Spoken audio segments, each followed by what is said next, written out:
Just đâyបងប្អូនចឹងមកចេញវីដេអូតិចពាក់ព័ន្ធជាមួយនឹង account Facebook របស់ខ្ញុំហើយ page គឺត្រូវបានដាច់អស់ហើយណាបងប្អូនណាបាទហើយមកយកមិញខ្ញុំព្យាយាមតវ៉ាមក Facebook ហើយបើថាមើលទៅអត់អាចទៅរួចទេអញ្ចឹងអ្នកដែលទិញអីវ៉ាន់ទិញអីវ៉ាន់ពីខ្ញុំបងប្អូនណាអ្នកដែលទិញអីវ៉ាន់ពីខ្ញុំគឺបងប្អូនជួយឆាតមកខ្ញុំក្នុង TikTok ឬក៏ page ថ្មីបាទ page ថ្មីខ្ញុំនឹងបង្កើតក្នុងវីដេអូរបស់ខ្ញុំបងប្អូនជួយឆាតមកដើម្បីខ្ញុំផ្ញើអីវ៉ាន់ឲ្យព្រោះម្សិលមិញបើជាពេលព្រឹកមានអ្នកទិញអីវ៉ាន់ច្រើនដែរដល់ពេលថ្ងៃឡើងវា disable ចោលទាំងអស់ account ខ្ញុំ2 3បាទហើយ account នោះអត់មានបញ្ហាទេបងប្អូនយើងភ្ជាប់ជាមួយតានេះបានអីឈ្មោះអីត្រឹមត្រូវអីប៉ុន្តែគឺវាមិនដឹងថាមូលហេតុអីទេហើយ account និយាយទៅទាំង account មិត្តភ័ក្ដិខ្ញុំអីខ្ញុំគឺមានបញ្ហាច្រើននិយាយទៅគឺវាបិទចោលម្ដងអត់ដឹងថាមានបញ្ហាអីទេអញ្ចឹងបងប្អូនជួយតាក់ទងមកកាន់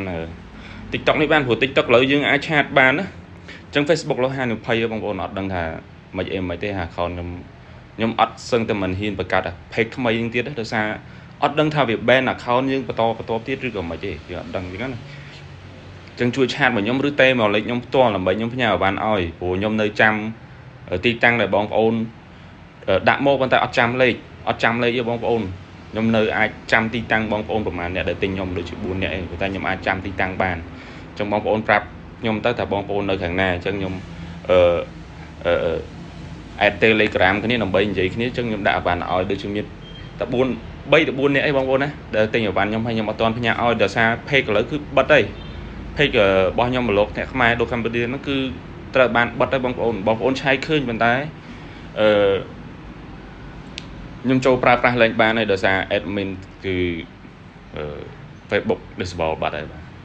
ហើយខ្ញុំព្យាយាមតវ៉ាដែរតែអត់អាចទៅរួចទេហើយបងប្អូនបាច់ព្យាយាមទេ account ទូចនោះសូម្បី account ខ្ញុំការពារទាំងអីនៅតែមិនអាច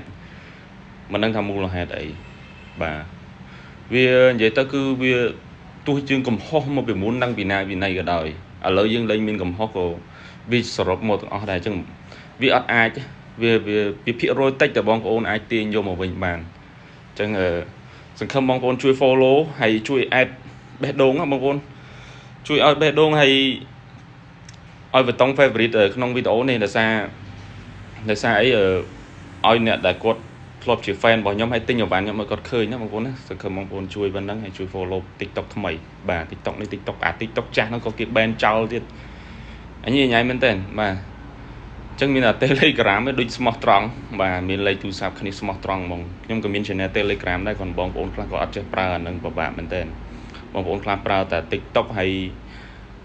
YouTube ទេតាមរយៈទូរស័ព្ទអីចឹងទៅហើយ Facebook ពេញនិយមជាងគេស្រុកខ្មែរហើយឥឡូវ Facebook កោយ៉ាងហ្នឹងបងប្អូនពិចារណាគឺមកគឺ ban ច្រើនមែនតើមកណាមិនដឹងថាហេតុអីទេចឹងបងប្អូនជួយ follow ខ្ញុំឡើងវិញបាទ TikTok នេះឡើងវិញហើយខ្ញុំនឹងបង្កើត page ថ្មីនៅក្នុងវីដេអូក្រោយបងប្អូនជួយទៅ follow សារឡើងវិញដើម្បីបងប្អូនទិញអីវ៉ាន់ឬក៏បងប្អូនដែលខ្ញុំជពាក់អីវ៉ាន់ជួយឆាតរបស់ខ្ញុំព្រោះអត់ដឹងថាធ្វើមិនទេអត់ដឹងតែឆាតទៅ search Facebook គាត់មិនទេបាទចាំតែទីតាំងដូចតែមានតែ3នាក់ឯងខ្ញុំចាំទីតាំងអញ្ចឹងបងប្អូននិយាយតែទីតាំងមកខ្ញុំដឹងហើយបើចង់បោកខ្ញុំក៏បោកគាត់បានដែរបាទចុះអរគុណច្រើនបងប្អូនជួយ follow page នេះTikTok នេះមួយផងបាទអរគុណ